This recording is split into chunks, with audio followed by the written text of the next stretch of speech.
Well, let's have a quick look at the Gamo Varmint. As you can see, I weighted the end of my barrel here. Believe it or not, this does help with accuracy. I've just taped a few screw bits on the end just to add a bit of weight, stabilization.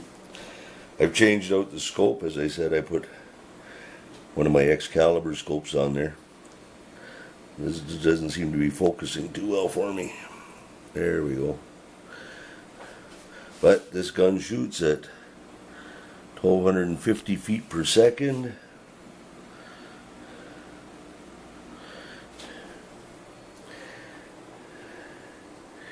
And again,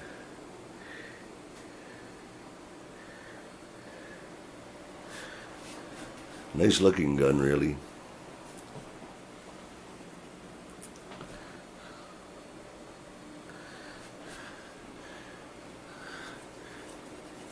Trigger safety's under here.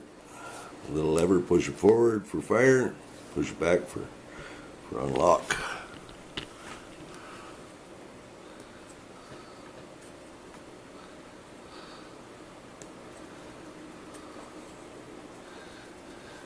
This is the 177 caliber. Molded cheek rest right in the stock, synthetic stock, black. But how does it shoot? Well, let's find out. Hi everybody, Greg here from Two Old Guys with Crossbows. Well, I traded in the Crossman air rifle, the Shockwave, and I took it back and I actually got the Gamo Varmint. I've been meaning for a while to put up a video, but I've been working with it. There's been some quirks. Of course, it too destroyed the scope that came with it. So I had to put another scope on. I used one of my Excalibur scopes for the crossbow, and I put that on. It seems to be working well. I had to change the mounts. I put on the Stoker one-piece mount to mount the scope. Seems to be holding it fairly well. Still, the screws come a little loose after 10 shots or so, as you'll see in this video. But let's get out and do some shooting. But gee, wait a minute, I guess I'm going to need my gun. Don't have it. Poof! There we go. Let's go do some shooting.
On this target, the first one I shot was over here.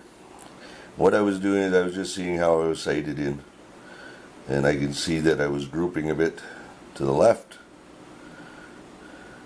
And of course there's probably a flyer over here. So I readjusted the scope a little, brought it more to the center, and then I went over to the far right here and I shot. As you can see, we put 3 right in this dot and 2 down here. This circle, this outer circle, is 2 3/4 inches. These center dots are 3/4 of an inch. This was at 22 yards.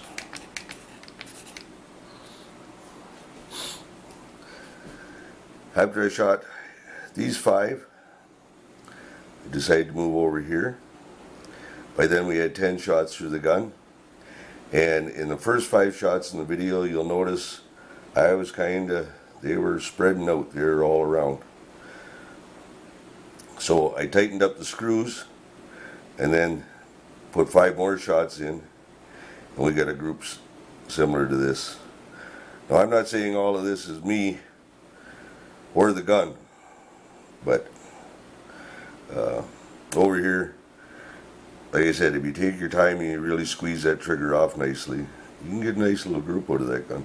This is at 22 yards, that's pretty good for a break barrel Springer. I'm sure if I played with it and more, I could get it more accurate, but the thing is it keeps going out, the vibration keeps knocking the scope out of a line. You have to keep resetting, readjusting, and that's the downfall of these Springers. I am looking at getting a Diana Bullseye ZR mount, which is a 0 recoil mount. I just don't have the money for one yet. I'd like to get one, and then I do have a Stoker scope to go on that gun, a 3-to-9 power. But I don't want to put it on until I can get the ZR mount. I do not want to destroy that scope. I already sent it in once because the gun destroyed it, and they replaced it for me. Well, there you have it. The Gamo Varmint, 1250 feet per second. Some accuracy at 22 yards.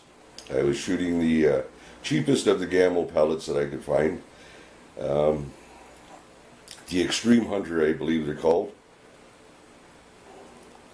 And yes, it does shoot better groups with the Gamo Rocket, which is a heavier pellet, but also more expensive. 150 count for around $12.